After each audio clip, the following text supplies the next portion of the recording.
Go ahead. First, let me get started. First, I just want to, send our thoughts and prayers to Jake Scott and his family. Obviously, he was a great player for some of the greatest teams, the greatest team ever, and he played an integral part on those teams. And our thoughts and prayers are with him and his family. Go ahead, Barry. Hi, Brian. Could you please give us an update on the two guys who were limited Wednesday and Thursday, Van Noy and Kinley?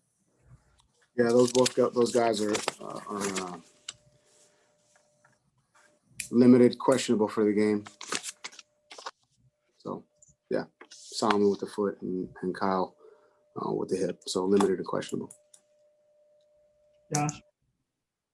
Hey, Flo, now that you've concluded practice for this week, you were able to get, several coaches back on top of getting, a few back last week. Just how more complete did the coaching staff feel this week now that you got those guys back? It's always good to get those guys back. I mean, they're obviously a big part of our team.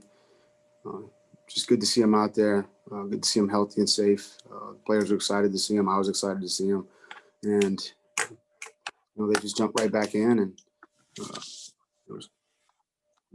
they had been in, a lot of the meetings from a virtual standpoint. So, but it's good to see them in person, face to face on the practice field. So, always good to have,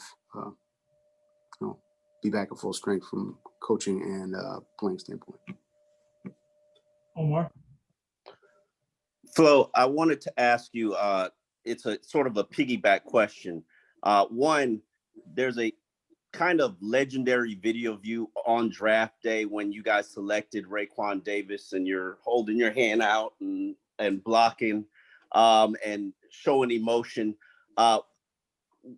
Where did that come from? And also, what kind of improvement do you hope to see from him in the second half of the season?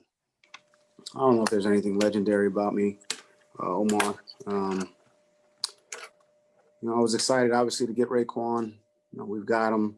He's improving on a daily basis. It's important to him. He's competitive. We'll continue to work with him. He's probably never seen me smile, so he can go back and look at that, and he can spend time thinking about whether or not that's the same guy who he deals with on a daily basis. I'm not sure he feels that, Omar, just to be quite frank. Yeah. Ryan, I know we've asked you about the cold weather. What's your experience with playing at altitude? How big an adjustment do you think it is, especially coming from sea level, and what's the key?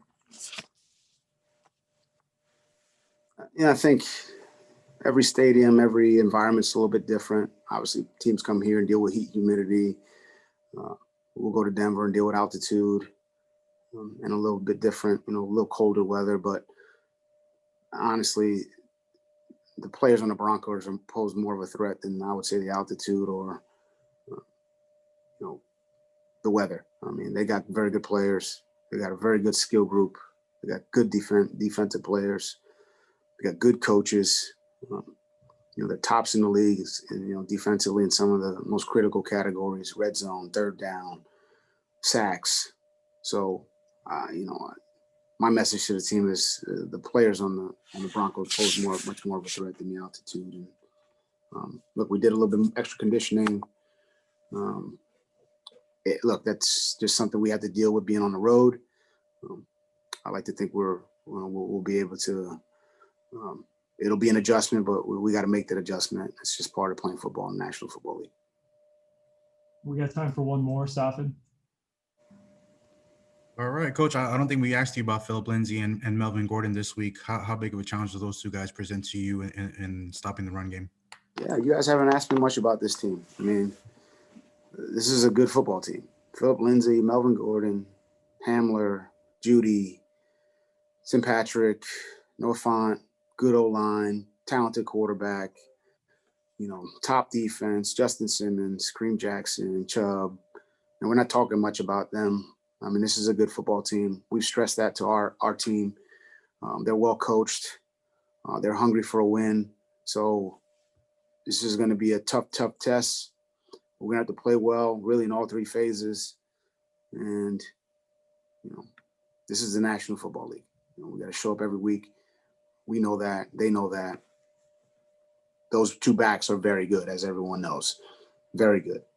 And they're tough to tackle. They're tough, zone schemes, gap schemes, edge plays, inside runs, screen game, catching the ball out of the backfield. You name it, they can do it. I mean, these young receivers are good, very good, and we're gonna have to play well and coach well.